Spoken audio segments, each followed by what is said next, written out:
the end of the day, when we've got so much money at stake, make sure you get out there periodically anyways and keep people on their toes. And it's amazing how much better job they do if they at least see your face. You don't even need to know what you're looking at.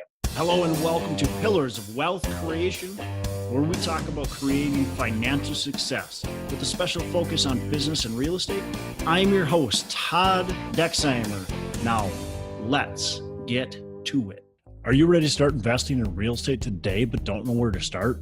Sometimes investing can seem way too complicated, but it actually couldn't be any easier than with homeinvest.com. You know the co-founder and my friend Nate Armstrong. He appeared on episode 20, and if you haven't heard it, go back and listen to it, episode number 20.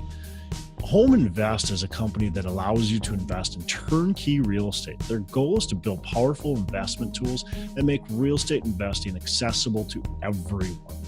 They have contractors and property managers available for you with the click of your mouse. While other real estate agents can only offer a property, Home Invest brings you a full turnkey package that allows you to diversify your investments, earn passive income, and start building equity in properties. Their simple, intuitive design allows newcomers and experienced investors alike to hit the ground running and to be able to choose the properties when they want and where they want. View easy to understand charts and data to allow you to buy in only a few clicks or just a simple phone call. With Home Invest, you'll be building your portfolio as quickly or as slowly as you would like. And right now, Home Invest is giving our listeners, Pillar of Wealth Creation listeners, a free course on how to finally win in real estate investing. So go to homeinvest.com/pillars. That's homeinvest.com/pillars to claim your free course today. We have Dan McCabe with the Minnesota Real Estate Club and also the new podcast, the Residual Bulldog. Dan, how are you doing today? Good. How are you doing, Todd? I am fantastic. Thanks for being on the show. And why don't you tell our guests a little bit more kind of about your background, and how you got into real estate and how you became the founder of the Minnesota Real Estate Club, and then just kind of a synopsis or a little background of what you're doing now. Sure.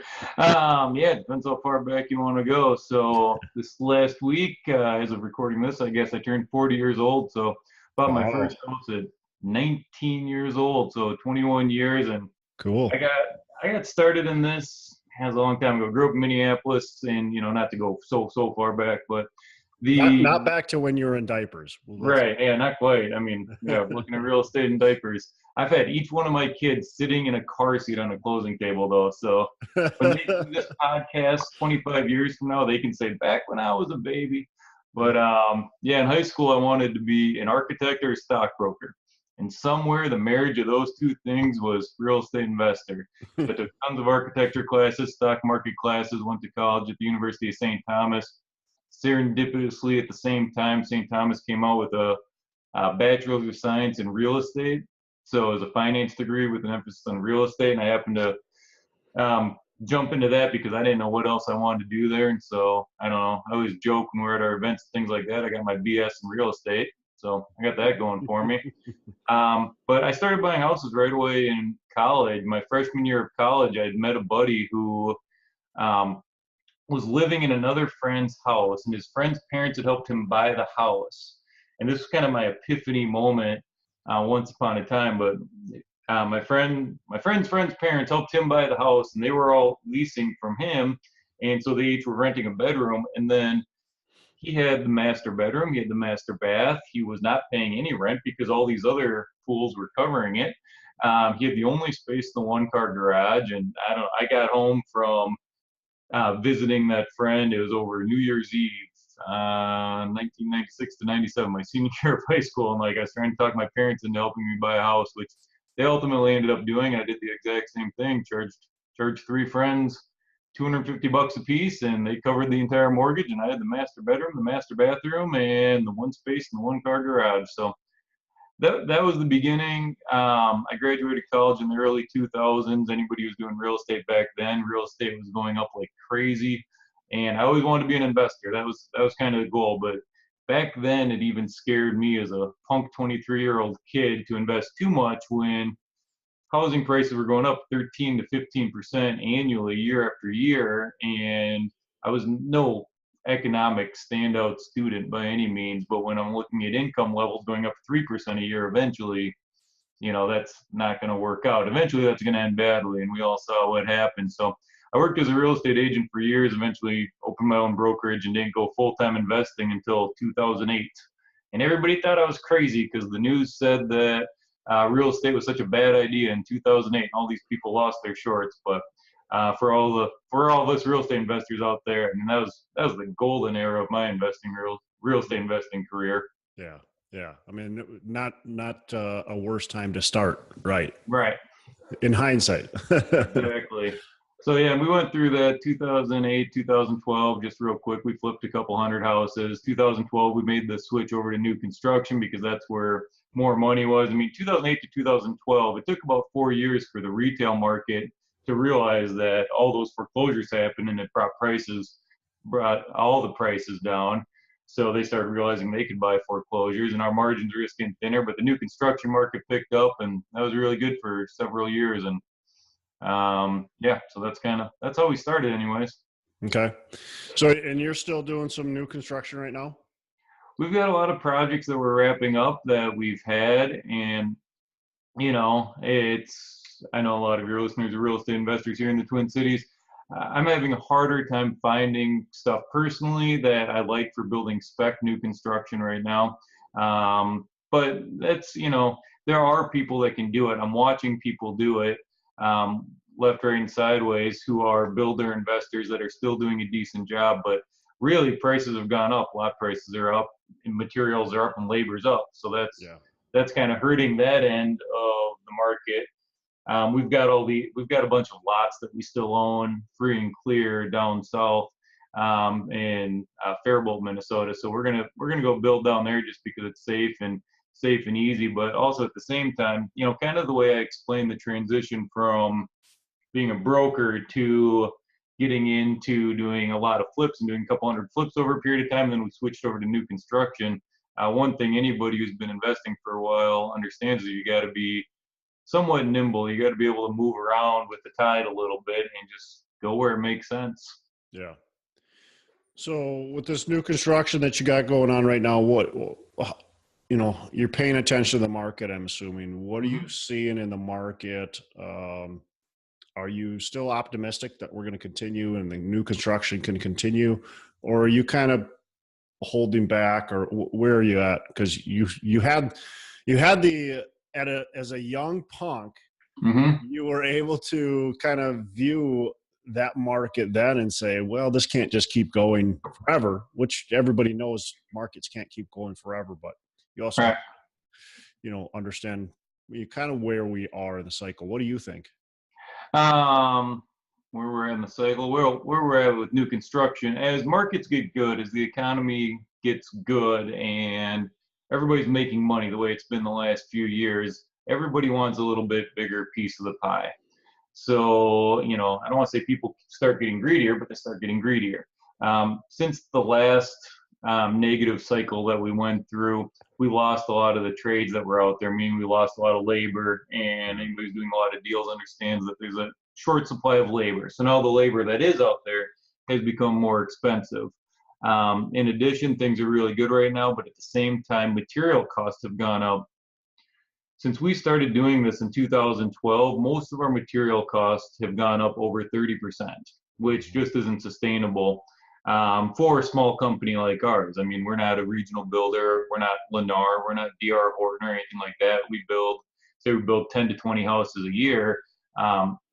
We're just not big enough to really get our material costs significantly down.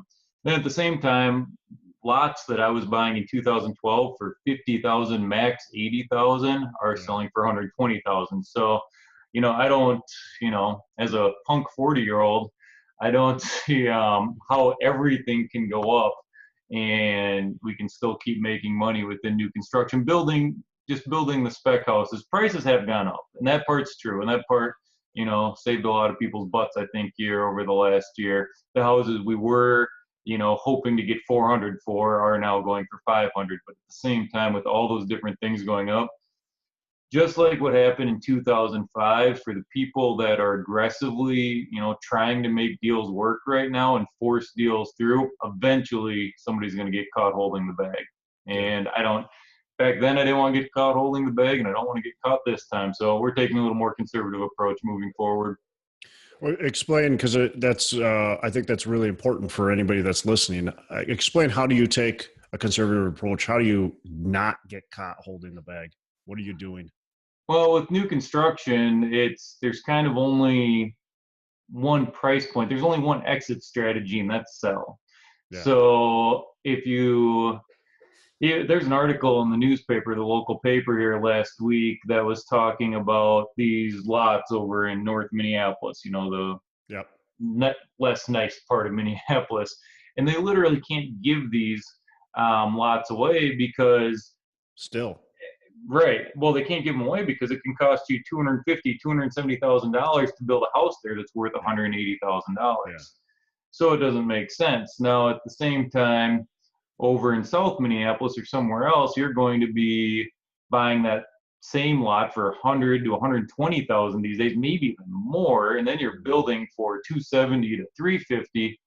At that point, you've got a big loan, you got a big mortgage, and you need to be able to get rid of that thing. And if you can't sell it, if you get stuck holding the bag on that, one, you got a big note that you're covering. Two, you can't really rent it. You can, but you really want to rent out your brand new $600,000 house that you just built. So, then you got to deal with those issues. Cash flow even. Right. You're not going to cash flow it. The bank is not going to like that plan at all. Yeah. So yeah, you're going to be stuck in a pretty tough spot. So that's where I say a more conservative approach. A more conservative approach to me is getting lower in price point and having multiple exit strategies. If I need to rent something out, even if it's not making a pile of cash right up front, if I know it's a hit I can absorb for a period of time to go through a negative market, then and I can justify it being a long-term play, because we all know the market will go down at some point, or we will hit a negative cycle again at some point. But then again, we're going to hit another boom market within our investing careers. Hopefully we all live to be that long. I imagine we will, though. It's typical market cycles are 7 to 15 years. So, yeah. So we should have time to, recoup on the next time around. But I just want multiple exit strategies. I mean, I guess that's what I say by being more conservative. Sure. Well, that's good. I'd say also not biting off more than you can chew. Is that right too? Oh yeah. Yeah, no, we've all been there for sure. Yeah. So, but yeah, I don't know, I guess I go back and forth on that one. I've certainly been there when we were building a lot of houses. We bid off a lot at a certain point, but the deals make sense and they're sitting in front of you, and if this is your full-time gig, you definitely got to try and figure things out. Yeah. Yeah, I am 100% for, and plenty of people that know me can attest to it. I pretty much jump in the water until it's right up above my eye level, and then I'll definitely get in there a ways, and then we swim back out and we end up higher than we were before. So it's I'm the wrong guy to ask about biting off money. That's good. So let's talk a little bit about this Minnesota Real Estate Club, MinRec. Why'd you start it, and what do you guys do there? It was just kind of an interesting time back in 2011. February 2011 was when we launched. And I'd been doing some speaking nationally for some different entrepreneurship groups and real estate groups. And one of the big name gurus had been coming through town who I happen to know personally, and they asked me to come speak on their stage a few times. And I did that. And that kind of kicked it off because I did that as a favor to them in exchange for them promoting an event for me, and which they ended up doing. And it got me a pretty large room of local investors right out of the chute. And the event I ran at the time, this was a real estate investing company, teaching people how to invest in real estate. And so I obviously couldn't compete with them. So I ended up teaching a class teaching real estate agents how to work with investors. Because at the time, real estate agents were struggling, and one good investor could be worth 5, 10, 20 transactions a year. Why are you doing all your marketing for a client that might do a transaction once every 7 years? And the class went pretty well, but really, I ran that initial like 3-hour event that ran into a 3-day event.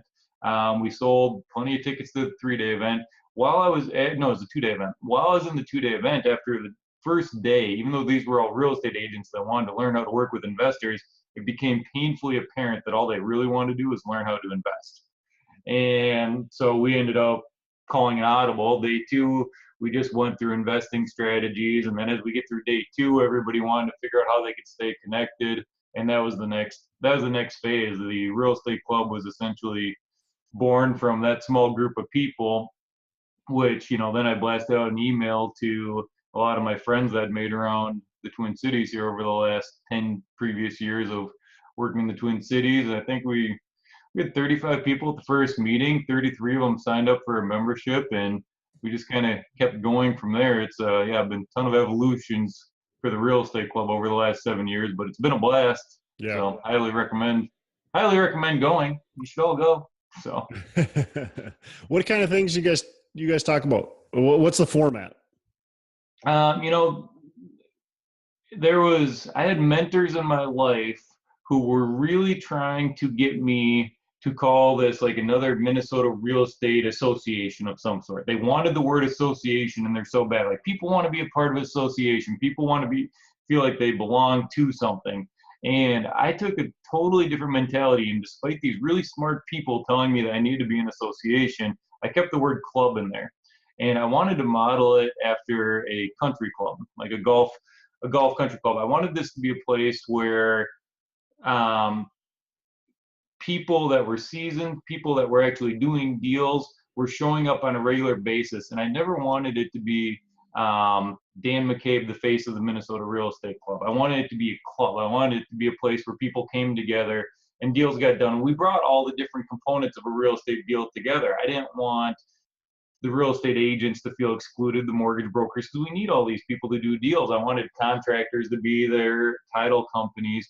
I wanted all the different parts of a real estate deal to be in that room at the same time.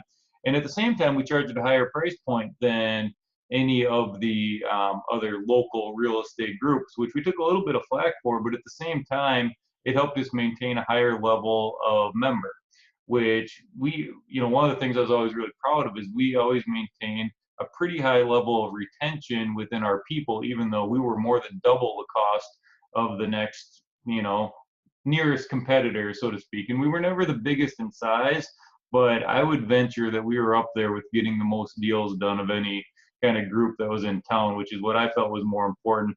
And we were really a lot more about how do you build your business as opposed to going over the ABCs of how do you do a real estate deal. Frankly, that stuff's all over the place. There's tons of courses out there for that right now. You can go to YouTube and find stuff if you really want to.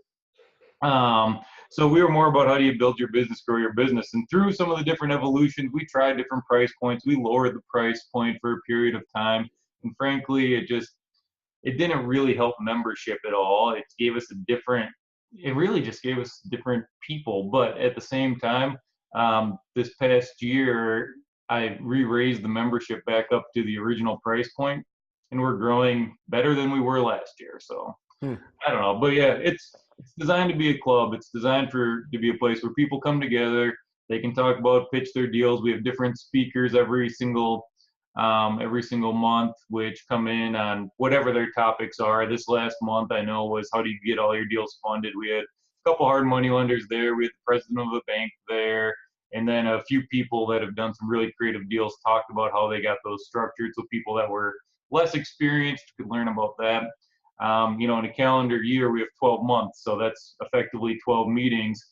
10 of our meetings will be in a classroom style setting, but I have a heavy focus on relationship building. So I get rid of the word networking, or I try to anyways. So when people show up to our meetings, we got some time beforehand that they can network, but then we always do a networking reception afterwards. And I've seen people stay at those receptions. We end our meetings around 8:30 or so, and I've seen people stay till 11 o'clock or later just hanging out. And that's kind of what it's designed for. It's designed to actually build those relationships. So on top of those, we also do 2 big social events a year for all of our members, and also to bring other people in so our members can meet more people. And that's a boat cruise that we've done every July for 7 years.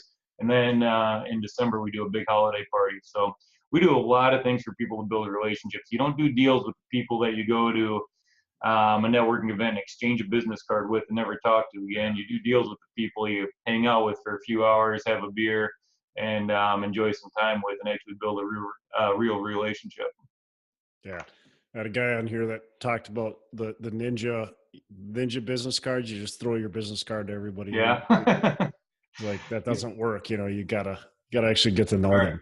Yeah. So, kind of just dovetailing off that just for a second. I have an interesting story. When the first year of the Minnesota Real Estate Club, I was at a internet marketing event in Texas, and I see Ron LeGrand sitting over in the corner. And I don't know, for people that don't know who Ron LeGrand is, he's like the godfather of real estate seminars. And I was like, how do I get Ron LeGrand to come speak at the Minnesota Real Estate Club event? So kind of went up to him like a shy little high school boy going to talk to a girl, and just started talking. I don't even know what I was talking about, but introduced myself. And he gave me his business card, and I said I could, I was telling him everything about the real estate club and what we could do for him. And he'd give me his card like right on early. And then he asked me, he's like, well, give me your card and I will give it to my assistant. We'll reach out to you and we'll find a time to get there. I didn't know if he was telling me the truth or if he was BSing me. And I was like, oh, Ron, sorry, I don't carry business cards anymore.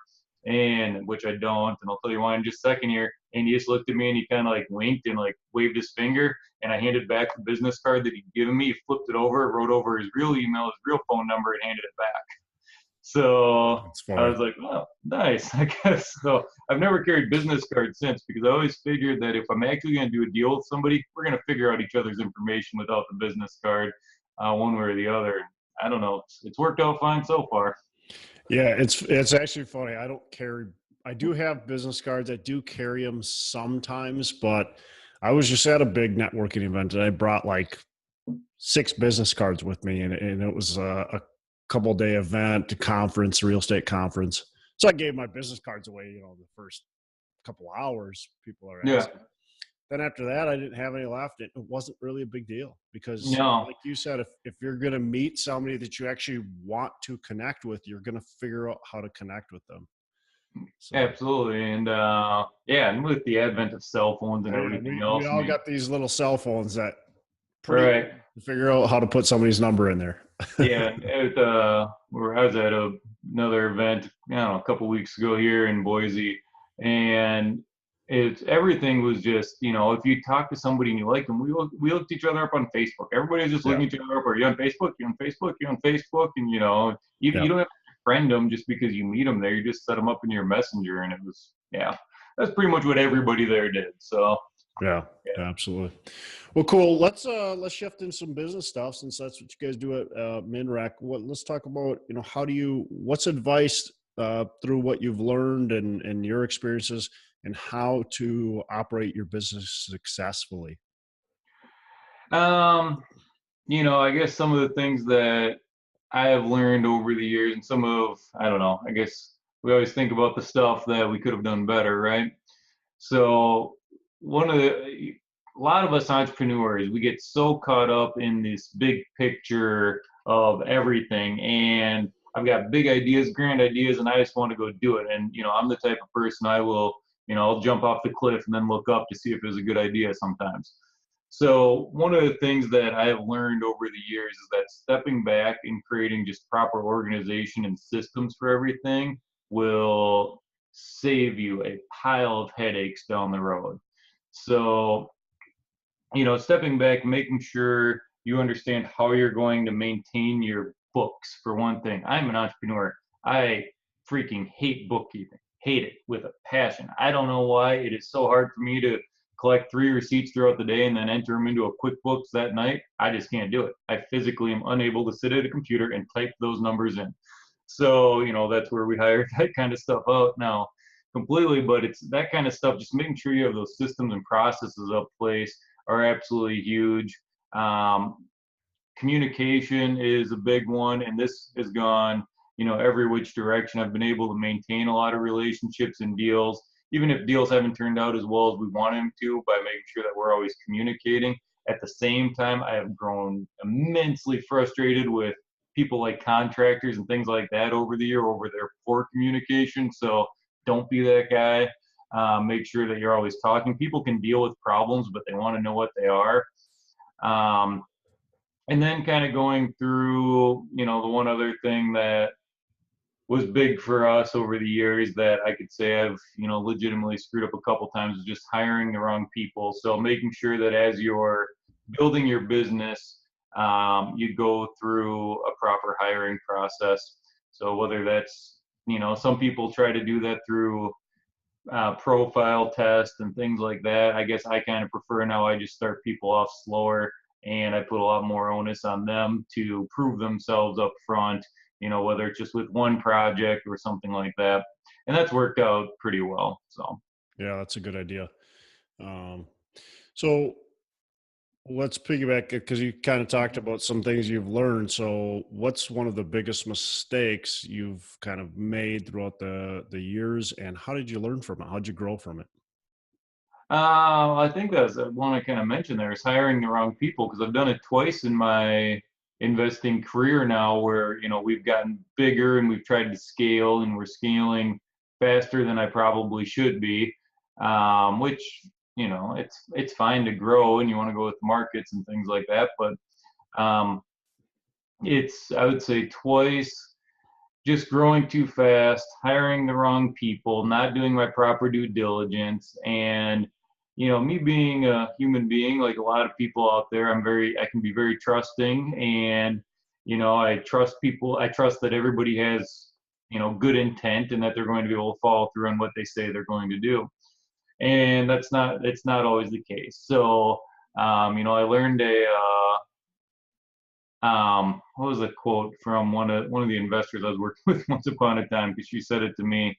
Was it like trust first, verify second? And I can't say I always did the verification process going through it, and especially when we were growing this last time around.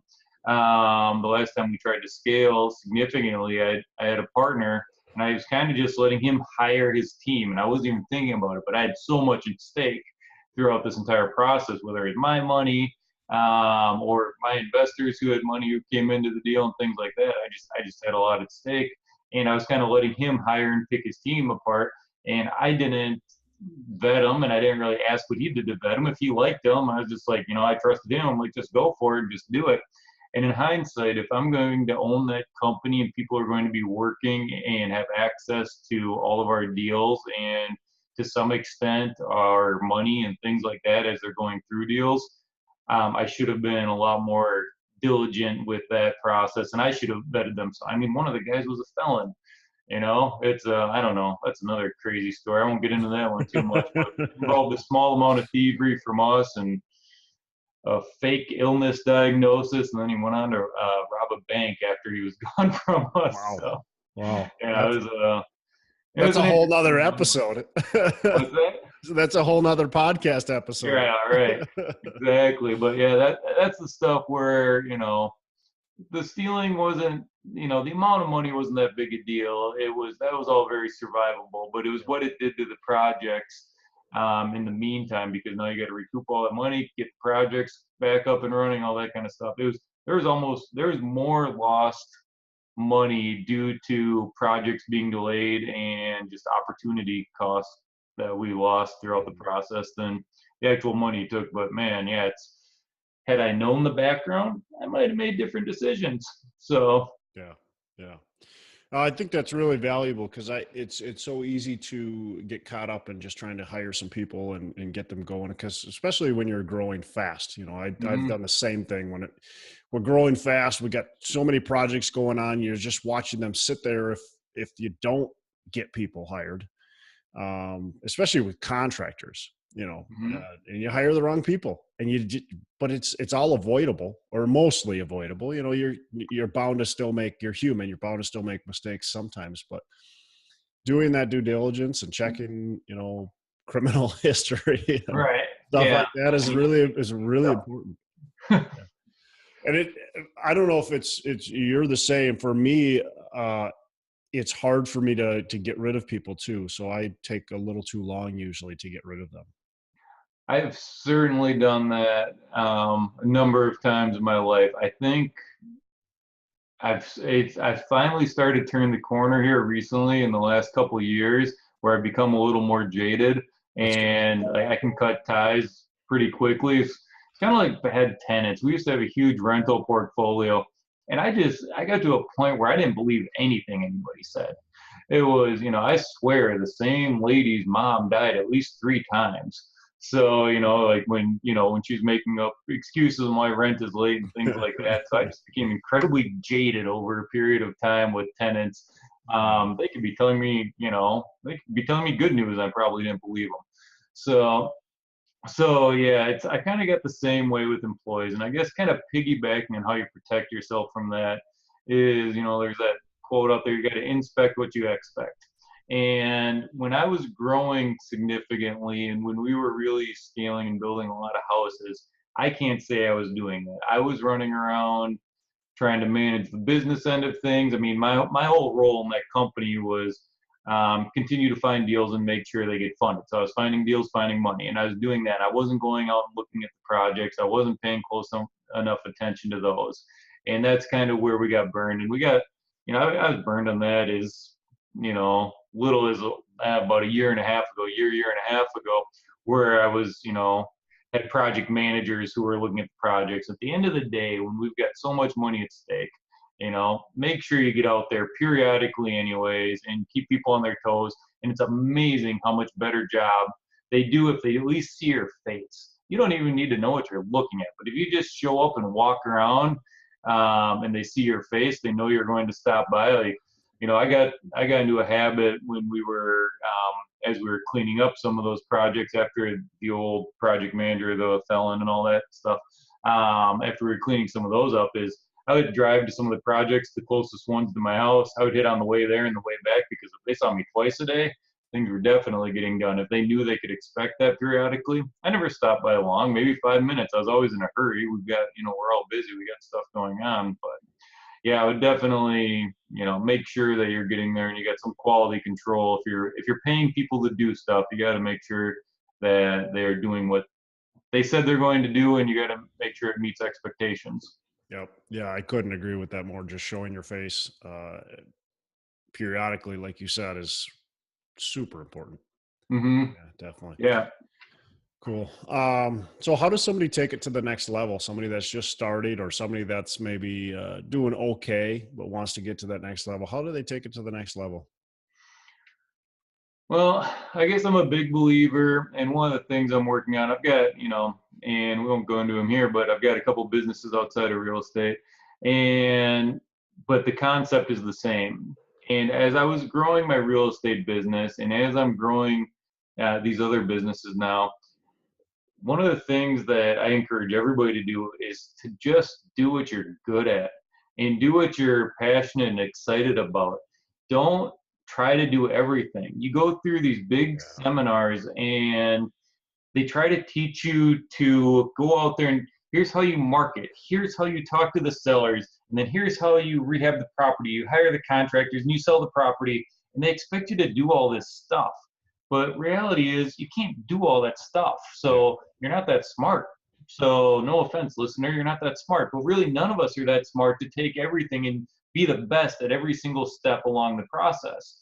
So you want to go out and you want to find people who are experts at what they do. Hire experts to do what experts do.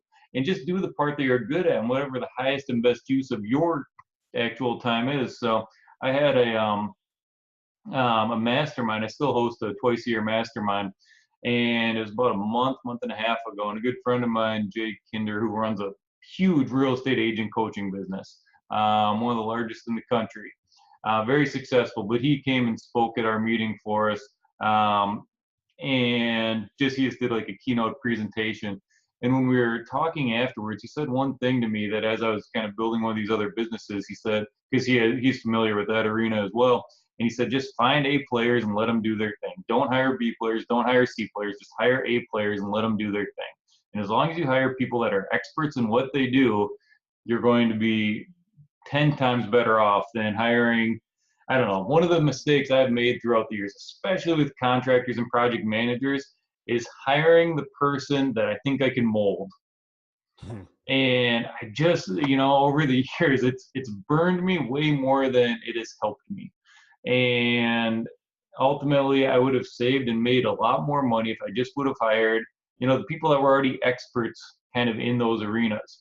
So one of the big fallacies I see out there, especially for the real estate community, is there's so many people that go through the seminars and they learn marketing and rehabbing, and they think they can do both of them. They're going to go out and market for deals, and then they're going to rehab those projects. But how many stories have you heard of people that did market and then they did stumble into a deal, and then they spent so much time rehabbing that property, they never filled their pipeline with new deals. Yeah. And so they get through that project and they got nothing, and they're sitting there with their hands in the air like, well, what do I do now?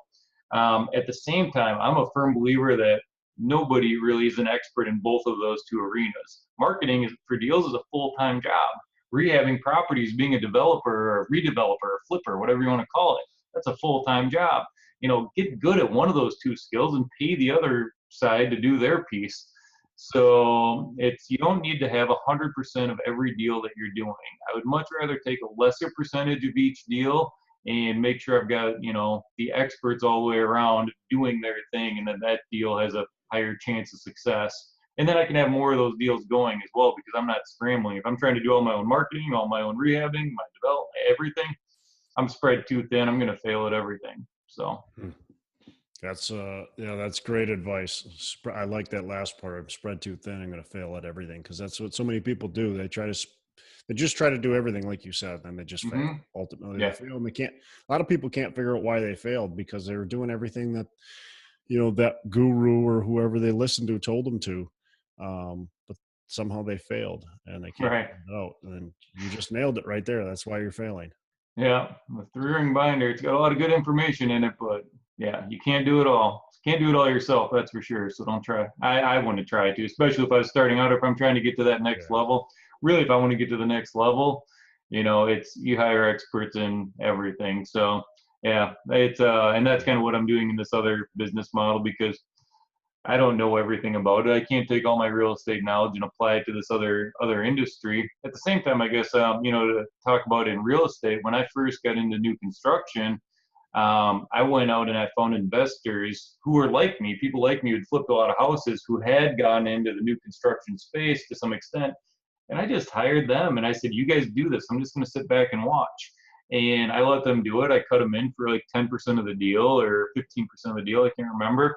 They didn't have any money into it. It was no skin off their back, and they were making, an extra $8,000 to $12,000. So they were fine doing it. And I just watched them do it. We put up the money and they hired the crews and did all the stuff. And I was like, all right, that works. So yeah, hire experts, do what experts do. Yeah, absolutely. What are your goals moving forward?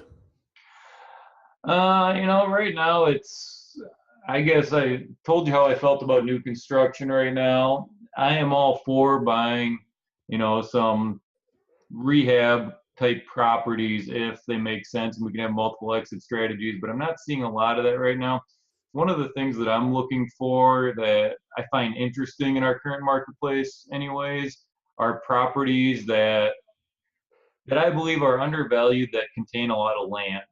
Like, I'm interested in land within the metro area. I'm interested in, that rare 5-acre parcel in Apple Valley that, pops up that's there and is underpriced, that's got an old crappy house on it or whatever, because I believe that's one thing. We're always, if you look at Minneapolis right now, there's definitely a shortage of land, and they're coming up with all kinds of code changes allowing more density and things like that on a regular basis. I think that's only going to continue going into the future. So I'm interested in that.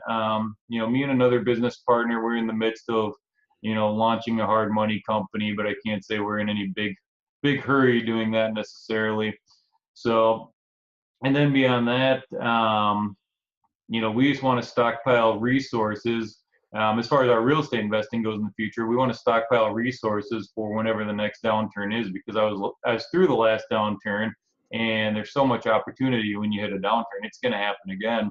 So we're going to make sure that we're prepared to strike when that starts making sense again. So beyond that, I want to hang out with my family more. I want to, I'm coaching my kids' baseball team. We're taking a road trip here at the end of the summer for a few weeks. And as long as I got a cell phone, I'll be fine.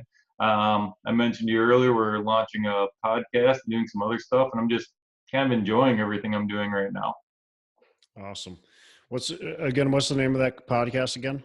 That's the Residual Bulldog podcast. So, and it's all about building your residual income, and it's really taking it back to the basics for a lot of people, and just, it's really just discussing different ideas throughout all kinds of entrepreneurship. Real estate's always been my backbone, but I love all forms of entrepreneurship. I'm just, I'm a little bit of an entrepreneur junkie. And I also believe that people ultimately, they get into real estate investing because it's one of the easiest entrepreneurial ventures to get into. There's not a lot of people that get into our industry for the actual love of real estate. And they might say that they love the idea of going and picking out tiles, and they want to pick all the colors, and they think it's fun to go through houses. And I believe that for a short window of time, but eventually houses will become boxes. And it's not so much that people want to flip houses. They want the result of flipping that house. They want the big paycheck at the end of it. Flipping the house is actually a pain in the butt.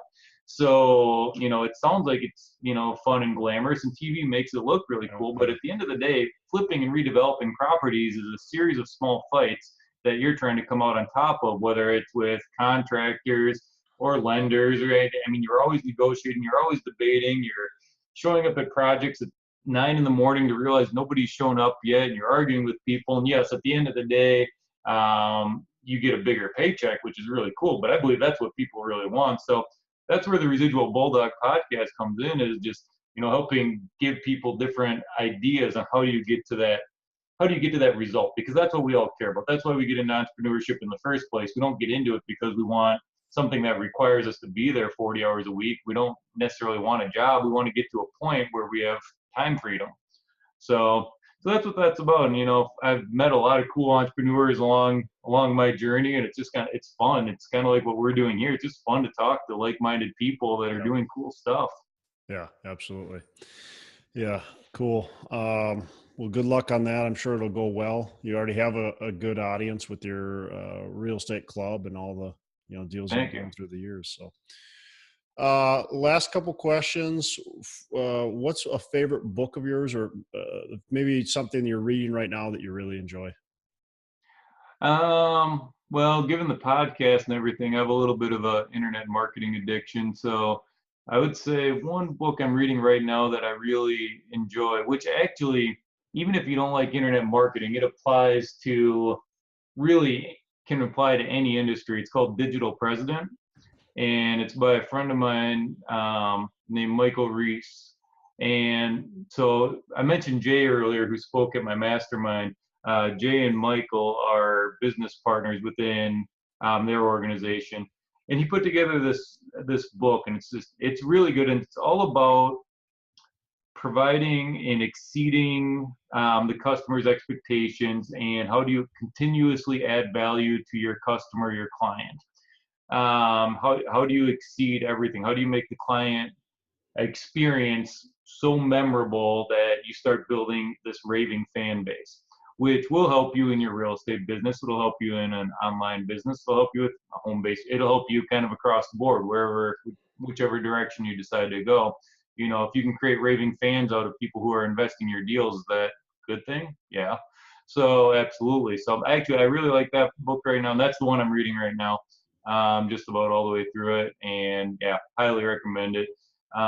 Otherwise, kind of just taking it old school for the new people that are getting started. The E-Myth certainly changed my life once upon a time. Just helping, and that kind of goes back to what we were talking about, having experts do what experts do. It kind of really teaches you how to figure out all the different facets of your business, and then how do you start plugging people into the areas where it doesn't make the most sense for you to be in. So that's a good one. And then, as you graduate from that and you want to advance a little more, Traction by Gene Wickman's really good. So yeah, those were my entrepreneurial Bibles for a long time. But yeah, then Digital President's the one I'm reading now, which yeah, I highly recommend it for anybody. I mean, you don't have to be an internet marketer to get a lot out of that book.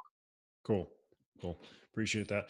Last question before we wrap up. What's your definition to obtaining financial freedom, or to financial freedom? You know, we talk about this a lot these days, especially with the Residual Bulldog podcast, is, you know, where is that? And ultimately, you know, we talk about time freedom. And, you know, if you look at Rich Dad Poor Dad's definition of as soon as your residual income exceeds your residual bills, you know, is that financial freedom? Because then you get those choices to go out there and do whatever it is that you want. So that's one of the things I look at. I guess for me, it's, you know, I really want that freedom to do what I want, when I want, with who I want. And I've got 3 little kids now. I made commitments to them. That's part of the reason I'm coaching baseball this season and doing things like that, is just making sure I've got time to spend with them. If I want to hop in the truck and take the camper and go out for 3 weeks later this summer, I want to be able to do that. So yeah, the ultimate definition, I don't know if it has a financial, there's no financial point necessarily. It's, we all want to be successful, but I want to be able to do what I want, you know, when I want, with who I want. So that's my ultimate goal. Awesome. Appreciate that. So last thing is, how do our listeners get in contact with you and find out more about what you're doing if they want to reach you or reach your podcast and your real estate club? Yeah, I guess you can use Dan at either one of those things. So Dan at mnrealestateclub.com. If you're local to Minnesota and you want to learn more about that in real estate, certainly go there. And then Dan at residualbulldog.com works as well. Okay. For your national audience, we have a lot of training programs we're putting on there as well. And we have a lot of conversations similar to this. And one of the things that I found over the years is I just like to bring people back to some of the basics. So that's what we try to do there. We try to take that person who's struggling, who's got the 9-to-5 job, who's been trying to figure out how to get out of that. They're just starting to realize there has to be something more out there. And, you know, where can they properly get started? Because I think a lot of the big courses that are out there these days are taking people from the middle somewhere. Like, you got to do A through Z to get to the finish line, but they're starting on like at M for whatever reason. It's you know, there's so many basics that need to be learned before you jump into a real estate business. So yeah, that's how we get a hold of us. And we're around Residual Bulldog Podcast. You can look it up, and we're all over Facebook and Instagram and everywhere else. So cool. Awesome. Well, Dan, I appreciate you being on the show and taking time out of your day. And I enjoyed this conversation because you talk more about, you know, building the business versus the ABCs of real estate. And like you said, you can go onto YouTube and find that. You can go on, there's so many sources for that, but people forget about actually building that business. And so I've enjoyed this conversation because you preach the same thing. Yeah. It's great. Yeah, one thing, you know, one of the things I learned in this is that the people that succeed in this business are the people that become somewhat obsessed with this business. Mm-hmm. And if you want the knowledge is going to be out there. It's going to be all over YouTube. It's going to be all over podcasts. It's going to be all over SoundCloud, wherever you want to go get it. You're going to become obsessed with it. You're going to consume so much content. Eventually, you're going to form, you know, your own business model. That's what a lot of us did. You know, back in the day, I went to a pile of seminars to form my own model. So yeah, the content's there. You just got to go seek it. And if you want to succeed at it, you know, you got to be a little obsessed. Yeah, love it. Well, great. Appreciate you being on the show, and you have a fantastic rest of the day. Yeah, thanks a lot for having me.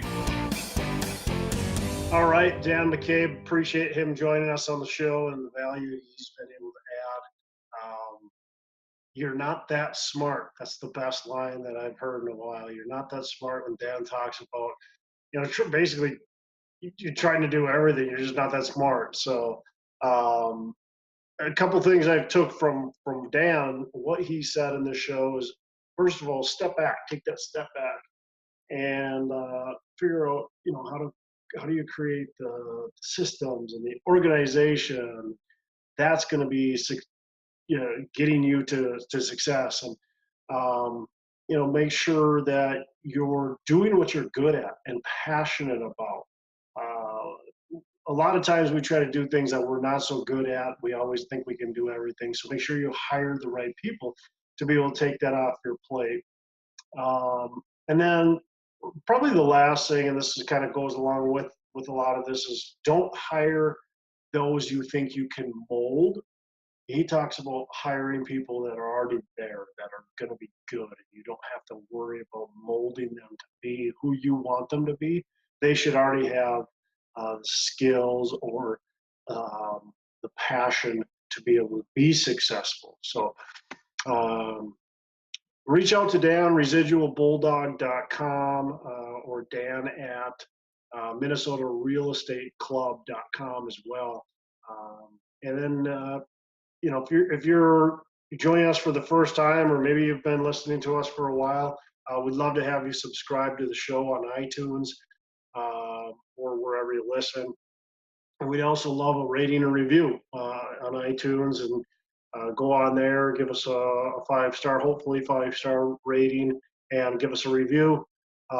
If you've got any comments you want to make, if you want to give us feedback that can be constructive, or maybe you just want us to talk about certain things, go onto our Facebook page, Pillars of Wealth Facebook page, and you can communicate easily with us there. You can also do it on YouTube, and you can reach out on our website as well, Pillars of Wealth Creation website as well. So give us some feedback. Let us know what you're thinking. Let us know if you want us to talk about a certain topic or anything like that. We want to try to serve you best. So that is it. I am Todd Dexheimer. I'm signing out. Make every day a Saturday. Are you ready to start investing in real estate today but don't know where to start? Sometimes investing can seem way too complicated, but it actually couldn't be any easier than with homeinvest.com. You know the co-founder and my friend Nate Armstrong.